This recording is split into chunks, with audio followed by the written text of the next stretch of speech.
Isang nakakagulat na balita ang yayanig sa buong bansa ngayong araw. Bistado ng malawakang katiwalian sa gobyerno, inilabas na ng National Bureau of Investigation o NBI ang listahan ng mga politikong sangkot sa pagnanakaw sa kaban ng bayan. Ayon sa ulat ng NBI, hindi bababa sa 20 opisyal mula sa iba't ibang sangkay ng gobyerno ang pinangalanan sa inilabas na ilistahan. Kabilang dito ang kilalang senador, kongresista at mga lokal na opisyal na umano'y sangkot sa malaking kaso ng korupsyon at iligal na paglustay ng pondo ng bayan. Lumalabas sa imbestigasyon na gamit at ginamit umano ng mga ito ang kanilang kapangyarihan upang makuha ang milyon-milyong piso mula sa proyektong pinunduhan ng gobyerno. Patuloy na iniimbestigahan ng NBI ang mga sangkot habang nananawagan naman ang publiko para sa mabilis na pag-aksyon ng mga kinauukulan. Ayon sa ilang grupo, dapat managot sa batas ang sinumang mapapatunayang guilty anuman ang kanilang posisyon o impluensya. Asahan po ninyo na tututukan namin ang pag-usad ng kasong ito para sa patuloy na pagbibigay ng makabuluhang balita sa inyo. At yan nga ang balitang ating pakakatutukan. Ngunit bago ang lahat, siguraduhin mag-subscribe at ihit ang notification bell para sa patuloy na pagtutok sa mga sulyap ng bagong balita sa tunay na boses ng masa.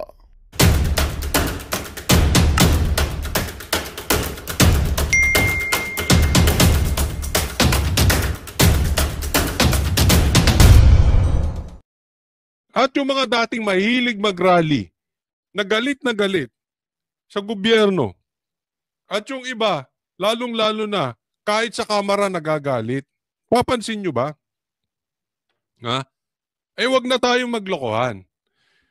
Meron nga akong nakausap na isang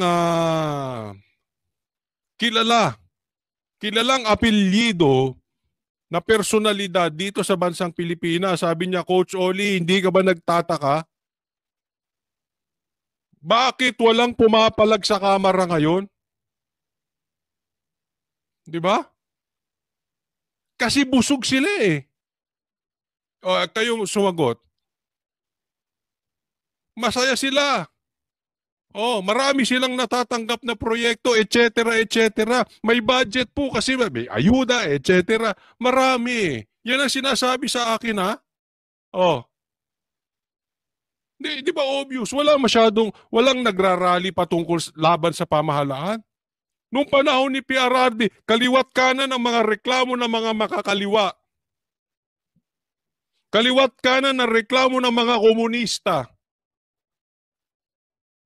Yang mahihilig mag-rally, puro reklamo. Hindi ba kayo nagtataka ngayong panahon ni Tambaluslos? Bati-bati sila? Masasaya sila? Lahat sang-ayon? Anong nangyari? Anong meron? Ngayong panahon mo, Marcos, bakit nagkakaganyan netong makabayan black, etong mga makakomunista, etong mahilig magsireklamo, mag-rally, NPA, etc. Bakit? Walang problema. Dahil ba nasusolusyonan, nahihinto ang mga komunista? O dahil kakampi ninyo? Magderitsaan na po tayo. Huwag na tayo maglokohan dito. Kayo ba, hindi kayo nagtataka ron? Kaya nung sinabi sa akin, napamura pa nga yung kausap ko. Sabi niya, mga PI, ayoko lang magmura eh. Mga PI yan. Lahat yan busog. Hindi naman prinsipyo pinaglalaban yan eh. Nung panahon dati, puro reklamo yung mga yan. Ngayon, tahimik ko. Di ba? Nagbubulahan tayo. Si Senadora Amy Marcos naman, itanong na lang daw sa ibang senador ang kababalaghan sa pondo. Nasa frontline ng balitang yan, si Mean Los Baños. Hindi pumirma sa BICAM Committee Report ng 2020. Eto, buti pa to si Amy, hindi pumirma. Kasi may mga pumirma talaga eh. 5 national budget si Senadora Amy Marcos. Kaya sa issue ng umano'y 13 blank items sa budget na pinalutang ni dating Pangulong Rodrigo Duterte, ito ang sagot niya. Tanong na lang nila sa ibang senador kung anong kababalaghan kung meron niya. Ayan. Maganda naman, maganda. This time, hindi ako maka-Amy ha. Baka pagbintakan nyo ako maka-Amy. No way! Hindi ko ever ever sasabihin, iboto nyo si Amy. Pero ito, tama yung sinabi niya rito. Okay? Tanong nyo sa mga senador, dahil may kababalaghan talaga yan. Yung blank items na yan, mamaya, i-discuss natin yan further, pero talagang may anomalya dyan. Kumbaga sa isang bakit may usok? Pag may usok, may sunog yan. At hindi simpleng usok, malago yung usok eh. Hindi pwedeng galing sa ihaw-ihaw. Hindi lang pwedeng may nag-iihaw o may nagsisiga. Yung kapal ng usok, sunog yung building. Ganun po ang usok niyan. May problema po talaga. Ulitin ko never, ever ako magiging Iminatics. Baka akala nyo bumili ko. Hindi. Huwag nyo iboboto tong babae na ito. Okay? Diretsahan na po. Ayaw ko. Ako, tinitingnan ko yung mga ibang vloggers, yung ibang mga journalist na mga maka-Duterte raw sila, and yet, hindi nila matira si Amy. Tumataas ang kilay ko doon. Hindi ko na sila babanggitin kasi hindi naman sila kalabang ko. Okay? Kayo na lang mag-imbestiga kung sino-sino ito na mga DDS daw, pero supporters ni Amy. Okay? Nasa sa kanila yan. Content nila yan. Bahala sila. Ang pinupunto ko lang dito, hindi ako kasali sa kanila. Ayaw ko si Amy. Nagkataon lang, nagustuhan ko to sinabi niya. Pero hindi ibig sabihin iboto nyo. Wag pa rin. Tandaan nyo, Marcos pa rin ito. At hindi po ito, hindi po, sasabihin nila iba naman ang kasalanan ng kapatid sa may mga ganyan, hindi mo kasalanan. Hindi, iba ito si Amy. Ito, kumonvince. Kay BP Sara na. Tumakbo under BBM. O, di ba? Tapos ngayon, nagkaloko-loko, nagkaleche-leche. Hindi mo man lang ma-call out yung kapatid mo na pa-drug test. Oh. Nang dahil sa'yo, nagkawindang-windang ang bansang Pilipinas.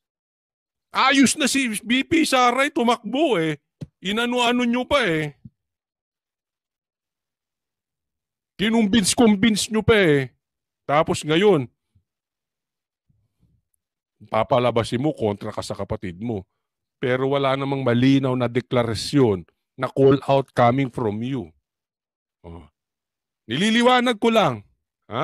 Never akong Iminatics. Ang akin, privilege speech na ako, tapos sinabi ko na kung nakita ko na mga problema at matapos noon, hindi na ako tuloy. No, kasi may mga pumirma na turn off ako talaga. Nakakahiya. Ilagay nyo yung mga pangalan ng pumirma.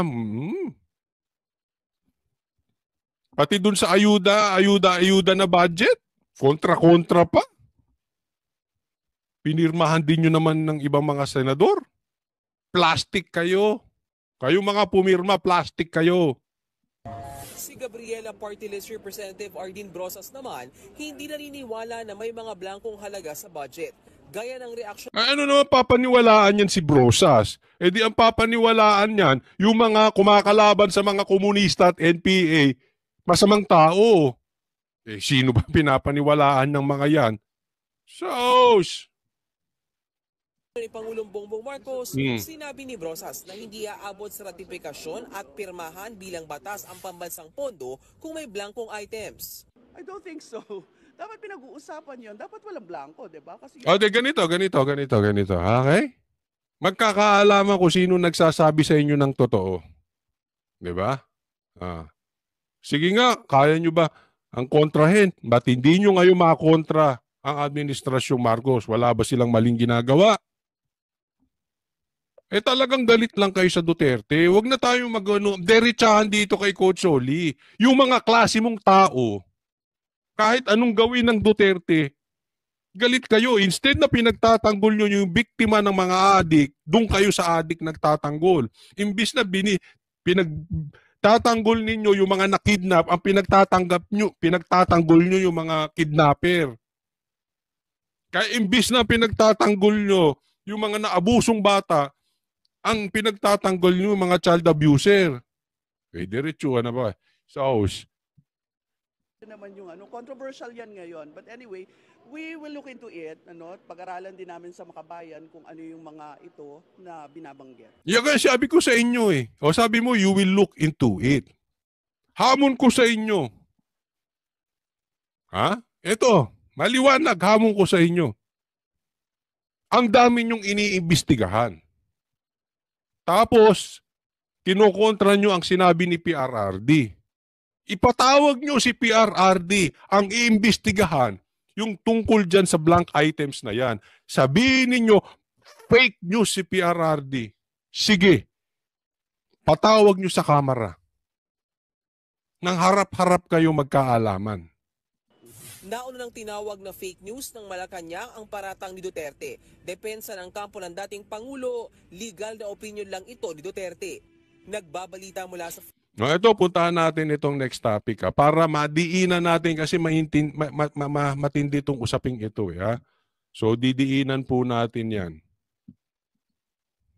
O, ito, pakinggan natin si Bangag. Ay, si Marcos. O, pakinggan natin itong Bangag na Marcos. Ay, si BBM. Kasinungalingan, yan pong banat ni Pangulong Bongbong Marcos tungkol sa alegasyon ni dating Pangulong Duterte na may mga blanco umano sa 2025 national budget. Nasa frontline ng balitang yan, Maricel Halil. Page SP11. Sa mga dokumentong ito ng Bicameral Committee tungkol sa 2025 national budget, marami raw pagkukulang na nakita si Davao City 3rd District Representative Isidro Ungab. Meron daw 13 item na blanco kabilang ang alokasyon para sa Seed Buffer Stocking Program ng Department of Agriculture. Ano naman kung blanco? Paliwanag ni Ungab. Bakit pinirmahan ng members? Ayan, yan ang mga pumirma. Bakit pinirmahan ng mga members kung blanco? Ito yung nakanda dyan na pinapakita ng News 5. Senator Grace po, Cynthia Villar, si Bato, tinan mo hindi pumirma. Saldi ko! Ikaw na naman! Pumirma. Kimbo, ayan, alam naman natin eh. Gonzales. So the House Suarez, pumirma. Gatchalian, pumirma. Yan nakalagay naman di ba? Baka itanggi nyo pa. Dalipe, pumirma. and the Senate. Sino yung hindi pumirma? Saglit. Di ba? May mga hindi pumirma yan. Si Bato, si Pia Cayetano, hindi pumirma. Di ba? House and the Senate. Bongo hindi, Loren Legarda hindi. Ratified defective BICAM report. Para raw blankong tseke ang BICAM report na pwedeng lagyan ng kahit magkanong halaga ni Numan. Isinawalat yan ni Ungab sa video mula sa YouTube channel ni Davao City Mayor Baste Duterte. Kasama ng mambabata sina dating Executive Secretary Attorney Vic Rodriguez at dating Pangulong Rodrigo Duterte. Si Digong napareact sa sinabi ni Ungab. Kung may mga blanco yan lumusot, that is not a valid legislation. Kung sino man ang yan, they have to give us the explanation. Sabi niyo, kung sino man ang umano niyan, they have to give me an explanation. Kung sino man, definitely may blanco. Hindi naman sinabi ni PRRD na si Marcos. Yan ang pagkakaunawa ko dito at yan ang pagkakaintindi ko doon sa napanood kong video o live nitong sila PRRD. You can all go to jail for that. Buwelta naman dyan ni Pangulong Bongbong Marcos. He's lying. He's a president. He knows that you cannot pass a GAA without with a blank. He's lying.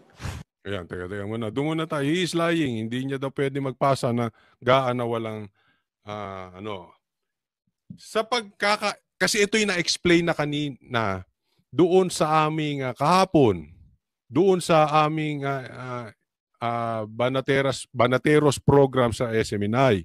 Okay, so hindi ko napapakadiinan to kasi mali yung tanong ng press kay Marcos at iba yung pinapatukuyan ni PRRD. Ang sinasabi ngayon ni Marcos, GAA, at ang parang lumalabas ang binabanggit ni PRRD ay yung patungkol sa BICAM na blanco. But in any way, In any case, kung ano man yan, ito ang sa akin dyan.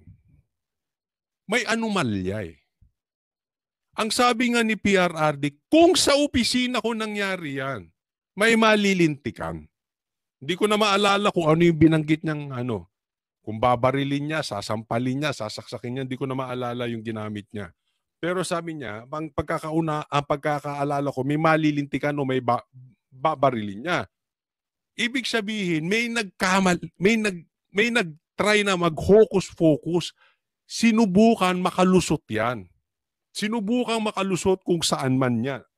Si Marcos man, si Tamba man, or yung mga alipores, merong problema. Marcos, yun ang dapat mong tingnan. Hindi kung ikaw or kung sino man. Kaya nga sabi ni PRRD, kung sa opisina ko yan, may malilintikan. Dito mo ipakita yung angas mo, BBM. Dahil gaya ng sabi ko kanina, kung may usok, may sunog. At hindi ito usok na maliit. We are talking here about billions or trillions of pesos dahil budget to ng buong Pilipinas na naghihikahos at ang Pilipino na maraming pulubi, maraming gutom. We are talking here of the money of the Filipino people. This is big. Malaki yung sunog nito, ang usok nito kasing taas ng building. It means malaking sunog to. May problema tayo. Huwag na natin puntahan kung lying or hindi lying. Ang point, meron kang dapat kastiguhin, Marcos. Yun ang responsibilidad mo. Bakit may blanco? Diba? Yun lang ang sa akin eh. Totoo bang may blanco? Yun ang una mong sagutin. Totoo bang may blanco? Kung may blanco, bakit may blanco? At kung may blanco, dapat meron kang disiplinahin. Ang layo nung sagot ni ano eh. Ang layo. Hindi, wag na natin ano yun. Panuorin nyo sa SMNI. Niligaw yung usapin dito. Alam mo kung ako nga, yun ang sinasabi ko. Dapat magdebate kayo ni PRRD kasi your words against his words. Ang tanong, Marcos, ikaw ba willing, willing ka? Takot ka nga makipagdebate eh. Di ba? Pasalamat ka nga kay Attorney Vic dahil hindi ka naka-attend ng debate noon, noong presidential election. Kasi kung naka-attend ka ng debate noon, hindi ka sana naging presidente. Paglalaruan ka ng mga kalaban mo ron. Mahilig ka lang magganyan eh. Yung statement, maglalabas lang siya. Hindi siya yung sanay nung talagang open na tanungan. Yung ginagawa ni PRRD, dito ako, nakaupo, andyan kayo, magtanong kayo, fire, shoot the questions. Yan ito, isang tanong, hindi ko pa nga alam kung finifeed niya yung media eh. Imbitahin mo SMNI dyan, tanungin ka. Upo ka, magtatanungan yung media. Gusto mo, imbitahin mo kami, magtatanong kami sa'yo. Sanay ka lang yung mga paganyan. Paisa-isang tanong eh. Magre-release ka ng statement na baka posibleng. Ako, naniniwala ako ha. Pero hindi kita pinagbibintangan. Pero ako paniwala ako, feed mo pa nga yung mga media nagtatanong eh. Ba't hindi kayo magdebate? Bakit hindi kayo magharap ni PRRD? Pag-usapan nyo, kasi Marcos, hindi ito biro.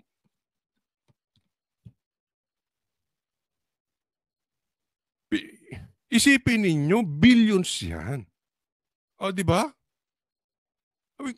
Sorry, ba't naman makikipagdebate yung presidente? Parang mali. Hindi, sa akin tama lang yun. Dating presidente. Buti kung ang magdidebate ay yung presidente tsaka yung walang kwento-kwento si Trillanes. Di ba? O yung walang kakwenta-kwentang mga tao dyan katulad ni Gadon. Dating presidente, mag-usap kayo, magdebate kayo nang lumabas yung katotohanan dyan. Oh. Blank he's lying. Magkaiba ang bicameral committee report sa mismong pinirmahan ni PBBM na 20 Yun nga ang sinasabi, yung BICAM Yun sinasabi, di umano ni PRRD.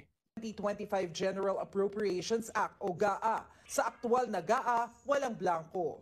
Sa kasaysayan ng buong Pilipinas, hindi pinapayagan na magkaroon ng item ang GAA nang hindi nakalagay kung ano yung project at saka ano yung Yan yung sinasabi ko, di ba? Ang tapang niya magsalita sa ganyan. Kasi wala namang follow-up question Antayin mo kasi alam ko, hindi pwedeng hindi na... Coach Oli, alam ko itatanong ng mga Coach Oli, bias ka kasi maka-Duterte ka. Hindi ako dahil sa maka-Duterte. Pero kung track record lang, maraming kasinungalingan tong tao na ito.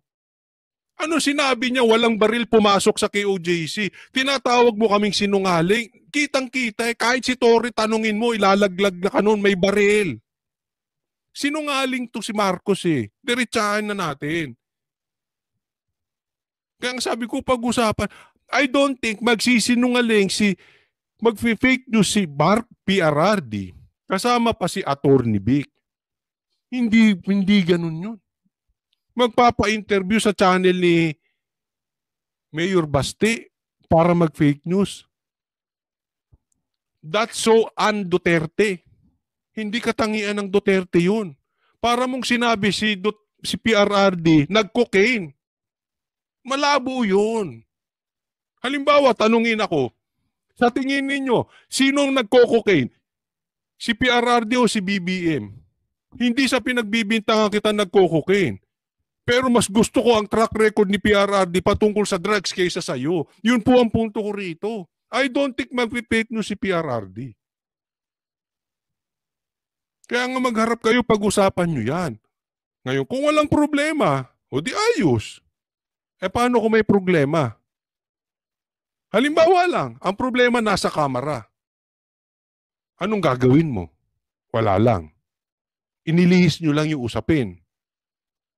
Ito magiging problema. Parang nililihis nyo lang yung usapin. Diba? Tama or tama-tama?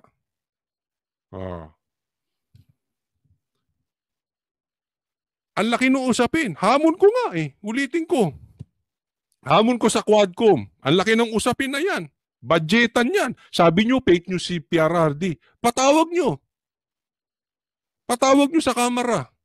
Hamunin ko. Hamunin natin sila. Patawag nyo sa kamera si PRRD. Imbestigahan yan. Nang isiwalat ni PRRD yung mga kalukuhan ninyo. Diba? Gastos, ano yung pondo. So, it's a lie. Maging ang Department of Budget and Management giniit na ang pinakita sa video ni Ungab ay pawang BICAM report lang at hindi ang GAA. Sa ilalim ng 1987 Constitution... Pero kung BICAM nga lang, bakit may blanco sa BICAM? Tama ba yun o mali? Doon natin pagdebatihan at simula ng usapin, magdebate to si Marcos at si PRRD. General Appropriations Bill ang sinusumite sa Pangulo para pirmahan at hindi ang BICAM report. Naunang tinawag na fake news ni Executive Secretary Lucas Bersamin ang paratang ni Digong. Siyempre, ESK. Diba? Kaya ngayon dating ES, si Attorney Vic, hindi kursunada ni Lisa. Okay, diretsahin na natin. Sino nagpanalo? Kay Marcos, si Attorney Vic, trinidor nyo. Kasi si Attorney Vic, maninindigan sa tama. Sana ganun lahat ng ES, no? Raw ito at maituturing na kriminal. Depensa naman ni dating Chief Presidential Legal Counsel Salvador Panelo, legal na opinion lamang ang sinabi ni Digong. Sakaling totoo raw ang akusasyon ni Ungab na may irregularidad nga sa 2025 na... Yan, no? Legal opinion lang yung binigay ni PRRD. At ngayon, kung totoo yung sinasabi ni Ungab, may dapat managot. Yun ang dapat sinagot ni BBM. Halimbawa, sinagot niya, hindi totoo yung sinabi ni Ungab, kaya kasinungalingan yung kay PRRD. Or, totoo yung sinabi ni Ungab pero mali doon si PRRD. Pero dapat iimbestigahan ko bakit may blank na budget doon. Bakit may blanco ron? Hindi dapat yun. At sisiguraduhin ko tong opisina ko, kakastiguhin. Walang ganun eh. I mean, sabi nga ng mga usapin, napansin nyo, walang giniwang threat si Marcos doon sa mga tiwali. Dyan sa Kongreso, mag-ayos kayo, kung hindi malilintigan kayo. Kayo dyan mga pulis. Nakita nyo yung difference niya kay PRRD. Kayo mga adik dyan na pulis, sabi ni PRRD, lulutang kayo sa dagat. O di ba? Kung kayo ay mag-aano ng mga adik, mga ganun bang klaseng warning? Ibig ko sabihin, alam nung tao ng Office of the President kakastiguhin kung may mali.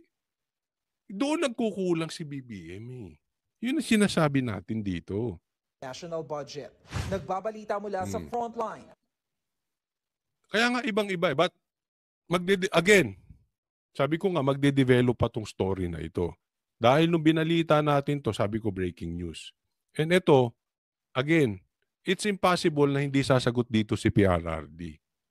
Okay? At si Attorney Vic. No? Antayin natin yung specific, yung down to the details, pinakamaliit na detalye, sasagutin nila yan. Mga abogado yan eh. Hindi yan yung magbibigay ng statement na papatutsada na bangag ka, tapos parang si Marcos sasagot lang na fentanyl. Di ba? Nakikita nyo kung paano sumagot si Marcos. Laging hiwalay sa totoong nangyayari sa ground. Teka muna, merong bintang sa yung bangag ka eh. Instead na sinagot mo, hindi ako bangag. Ano sagot mo? Fentanyl. Merong blank eh. Sana sinagot mo, may blank.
Magandang balita ang hatid namin sa inyo ngayong araw. Sa pagtatapos ng aming balitaan, nagbigay kami ng mga mahalagang impormasyon.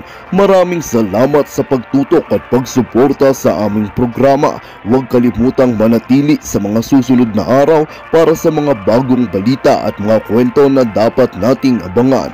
Mula sa Boses ng Masa, magandang araw Pilipinas!